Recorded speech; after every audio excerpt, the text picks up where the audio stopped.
A tisket, a tasket. The Velocette clutch basket. Oh, sorry about that. This is like my least favorite thing on working on a Velocette is the clutch. I just hate working on this clutch. It's kind of like taking a Swiss watch, the back off of a Swiss watch, and everything goes boing, and the gears and the pieces fly all over the place. And then putting it back together again, you know, it usually takes me a half a dozen attempts before I can get it right. So anyway, I did want to bust into this to see what's going on with this.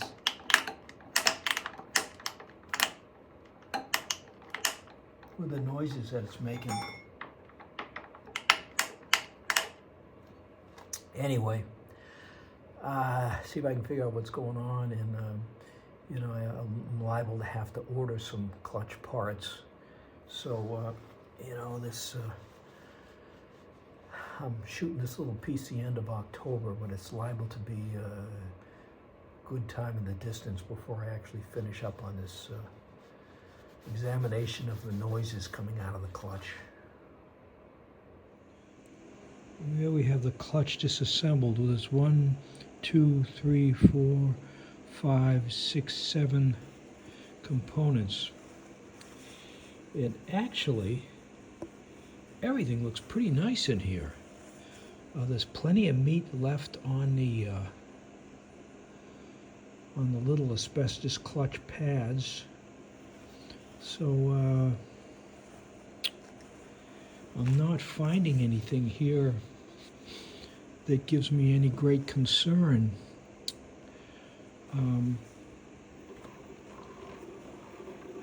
This is the bearing.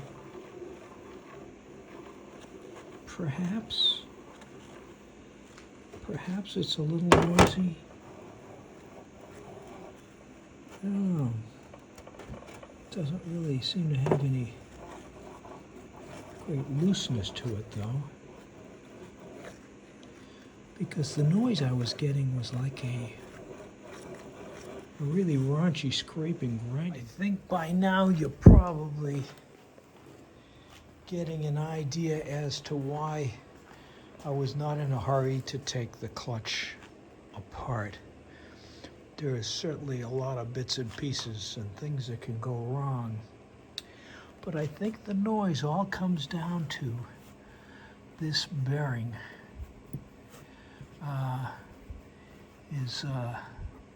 The balls are very loose in here, and you can see on the inside track here that it's all babbited, like those balls have just been hammering in there.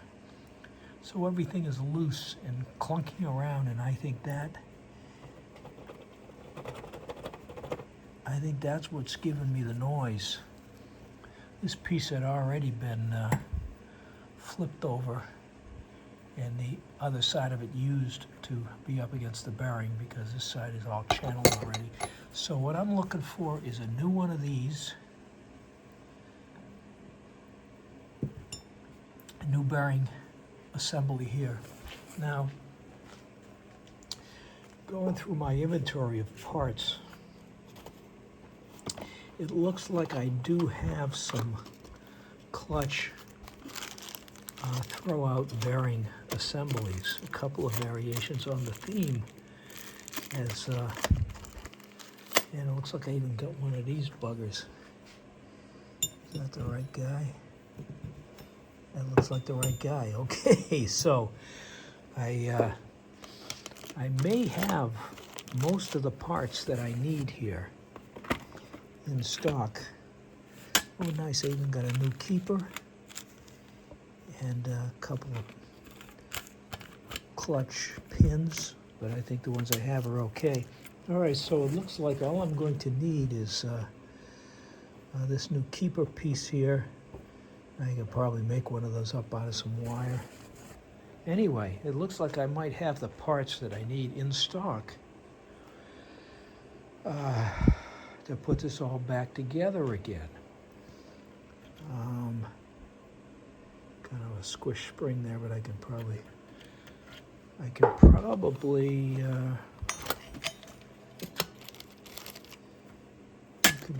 straighten that out. Okay, anyway, so I'm feeling a little bit better at this point about having found what I believe is the problem that's making all the noise and ruckus. And just going to be a process of cleaning this stuff up a little bit and then putting it back together.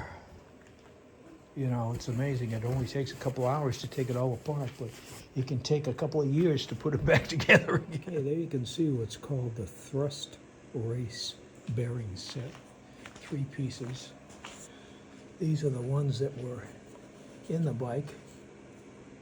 As you can see, the holes that hold the bearings are all hogged out, oval shaped, all kinds of stuff wobbling around. You can see the groove that's been worn in the ring that hold the bearing in place. So it's pretty much metal on metal with not a lot of bearing activity taking the load.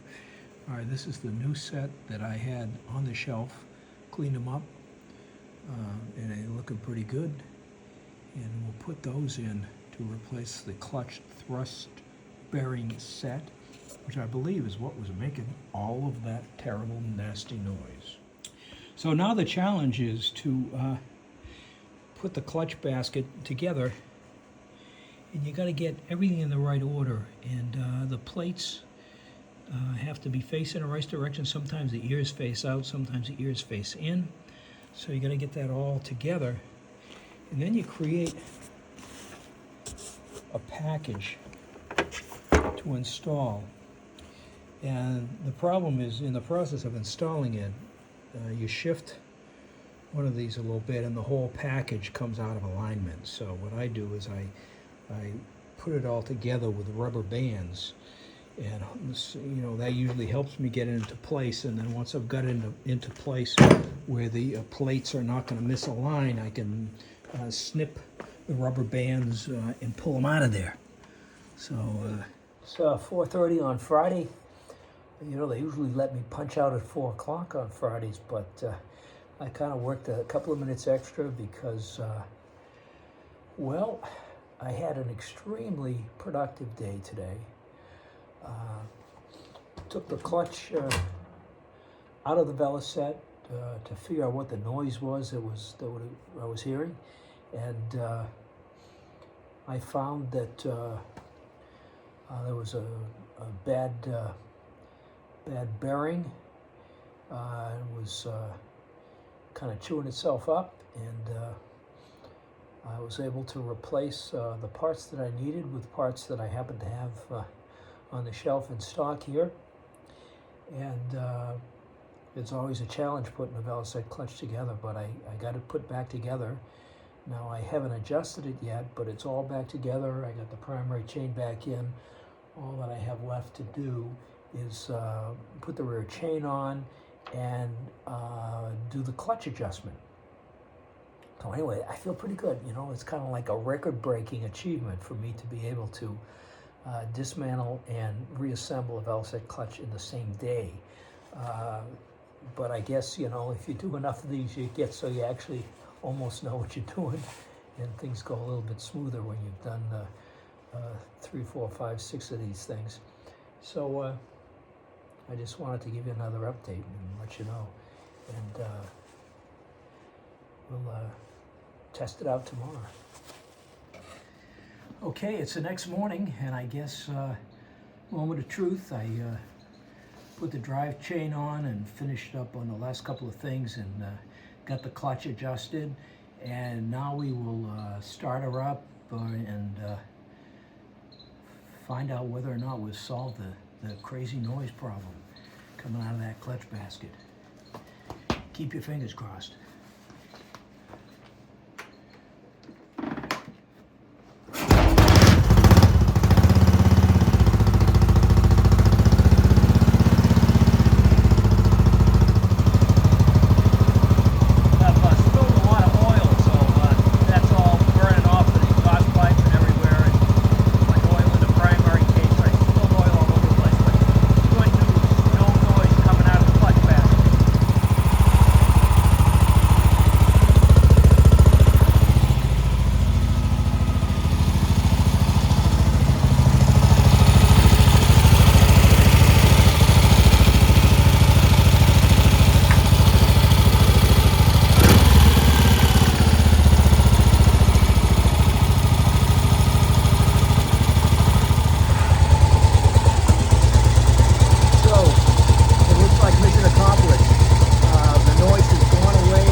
see, I got it out on the road, took a little road test here, and determined a couple of things. I seem to have solved the problem of the noise coming out of the clutch basket primary case area, so that's real good news. I wanted to show you part of what was going on inside that bearing, inside the clutch. And you see, you can see how the ball is no longer rounded. It's found itself right out to a flat surface, and you can see the marks that it's all ground up. And the bearings really weren't doing much, but making brakes seem to be dragging when I pulled the clutch in. Well, what's going on here is the foot peg is moving and pushing the brake lever down. So, got to see what's going on with that foot peg. Must be something in here that keeps it from some kind of detent or spline piece or something that keeps it from walking around like that. So what else did I learn from my little test ride here? Well, clearly I have still got some oil leaks. It's not leaking as bad as it was, but it's leaking too much. And it really seems to be percolating out of this seam here between the timing chest cover and the engine. You can actually see it bubbling in here. I was hoping it was this joint here, which I put a new washer in, but I really don't think it is. I think it's this seam here, so I'm gonna have to put some caulking up in here after all. Another thing I noticed is that it's spitting through this seam here where the muffler goes onto the exhaust pipe, and that's because the clamp that I have on here only covers about, I'd say about 6/8 of the diameter of the pipe, so it's not fully clamping. It's only kind of clamping like that, so I need another more proper clamp on there so it won't be squirting exhaust out of this end. I also found that this Endurance gas tank, I got it mounted on the front with proper rubber mounts, but it's just sitting on the back here. There's no place to affix anything on the back here. So I'm going to have to put some more padding underneath here and see if I can make that a little bit more secure. But anyway, you know, that's how the road test went. As I said, the good news is that the engine primary case clutch basket noise problem seems to have been solved.